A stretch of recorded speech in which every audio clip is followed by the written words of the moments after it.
Night by Elie Wiesel, Section 3, Part 3.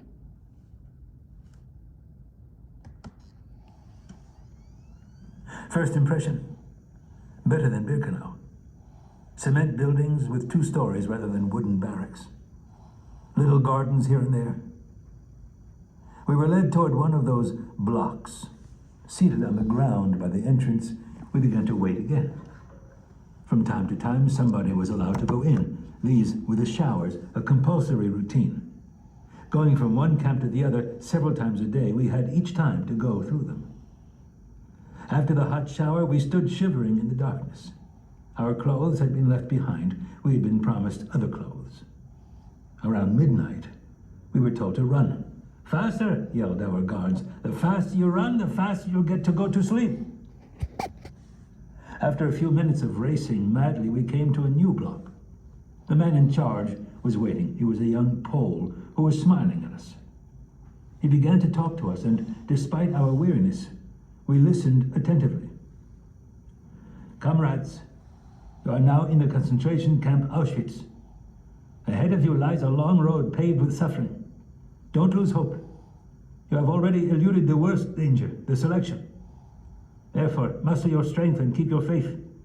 We shall all see the day of liberation. Have faith in life, 1,000 times faith. By driving out despair, you will move away from death. Hell does not last forever. And now, here is a prayer, or rather, a piece of advice. Let there be camaraderie among you. We are all brothers and share the same fate. The same smoke hovers over all our heads. Help each other. That is the only way to survive." And now, enough said. You are tired. Listen, you are in Block 17.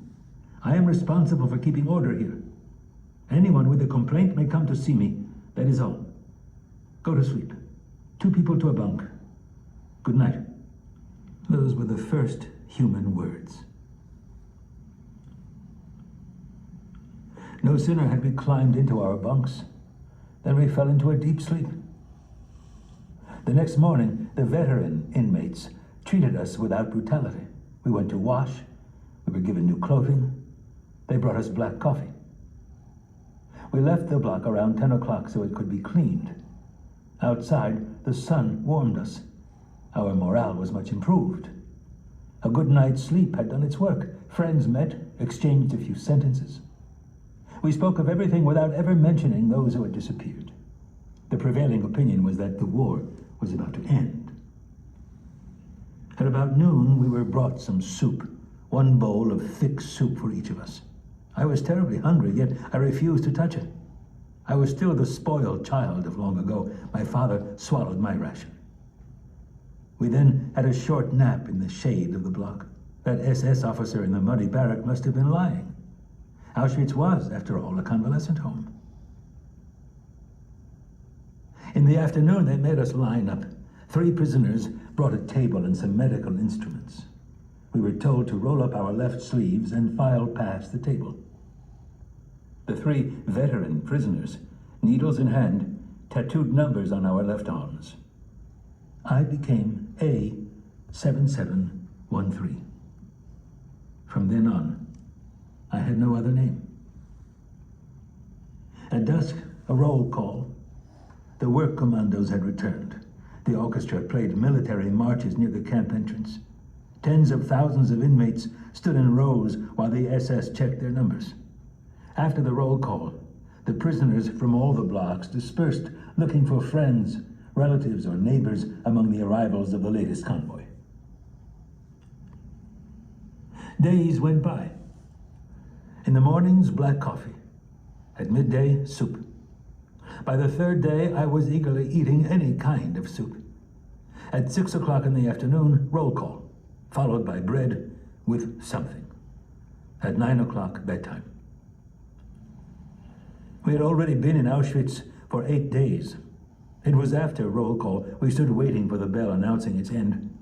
Suddenly, I noticed someone passing between the rows. I heard him ask, "Who among you is Wiesel from Siget?"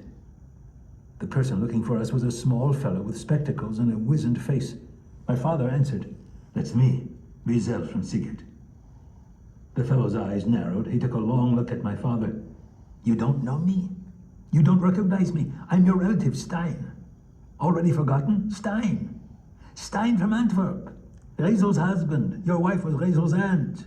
She often wrote to us, and such letters. My father had not recognized him. He must have barely known him, always being up to his neck in communal affairs and not knowledgeable in family matters. He was always elsewhere, lost in thought. Once, a cousin came to see us in Siget. She had stayed at our house and eaten at our table for 2 weeks before my father noticed her presence for the first time. No, he did not remember Stein. I recognized him right away. I had known Wiesel, his wife, before she had left for Belgium. He told us that he had been deported in 1942. He said, I heard people say that a transport had arrived from your region, and I came to look for you.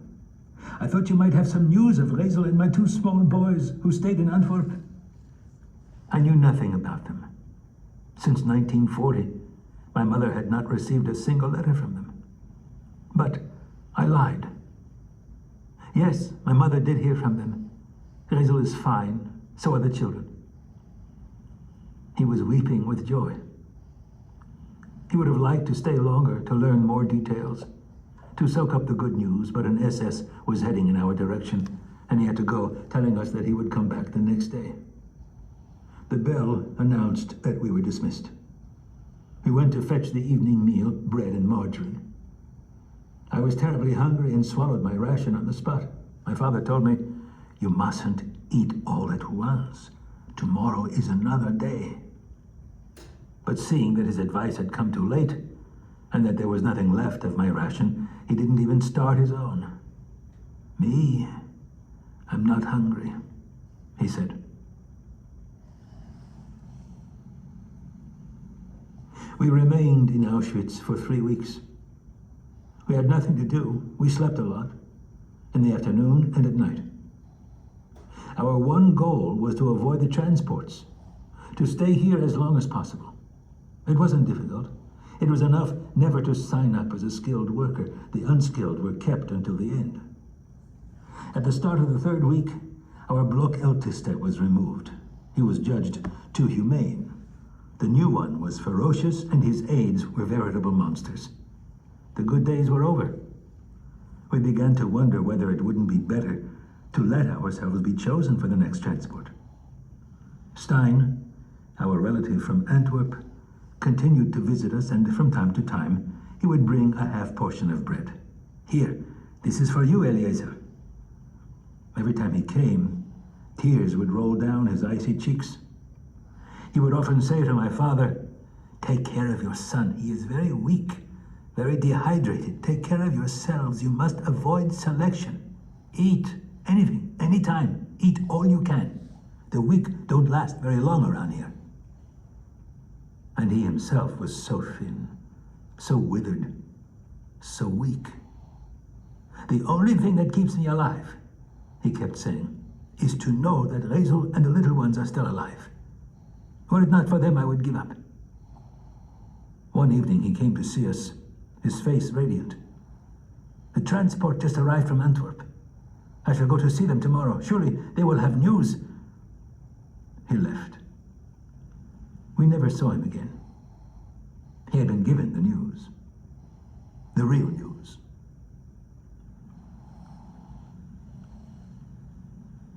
Evenings, as we lay on our cots, we sometimes tried to sing a few Hasidic melodies. Akiba Drummer would break our hearts with his deep, grave voice. Some of the men spoke of God, his mysterious ways, the sins of the Jewish people, and the redemption to come. As for me, I had ceased to pray. I concurred with Job. I was not denying his existence, but I doubted his absolute justice. Akiba Drummer said, God is testing us. He wants to see whether we are capable of overcoming our base instincts, of killing the Satan within ourselves. We have no right to despair. And if he punishes us mercilessly, it is a sign that he loves us that much more. Hirsch Ginut, well versed in Kabbalah, spoke of the end of the world and the coming of the Messiah. From time to time, in the middle of all that talk, a thought crossed my mind. Where is Mother right now? And Zipporah? Mother is still a young woman, my father once said. She must be in a labor camp. And Zipporah, she's a big girl now. She too must be in a camp. How we would have liked to believe that. We pretended. For what if one of us still did believe?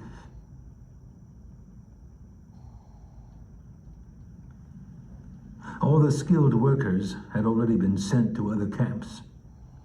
Only about 100 of us simple laborers were left. Today it's your turn, announced the block secretary. You are leaving with the next transport. At 10 o'clock, we were handed our daily ration of bread. A dozen or so SS surrounded us. At the gate, the sign proclaimed that work meant freedom.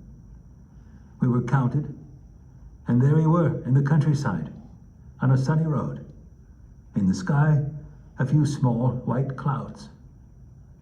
We were walking slowly. The guards were in no hurry. We were glad of it. As we were passing through some of the villages, many Germans watched us, showing no surprise. No doubt they had seen quite a few of these processions. On the way, we saw some young German girls. The guards began to tease them. The girls giggled. They allowed themselves to be kissed and tickled, bursting with laughter. They all were laughing, joking, and passing love notes to one another. At least, during all that time, we endured neither shouting nor blows. After 4 hours, we arrived at the new camp, Buna. The iron gate closed behind us.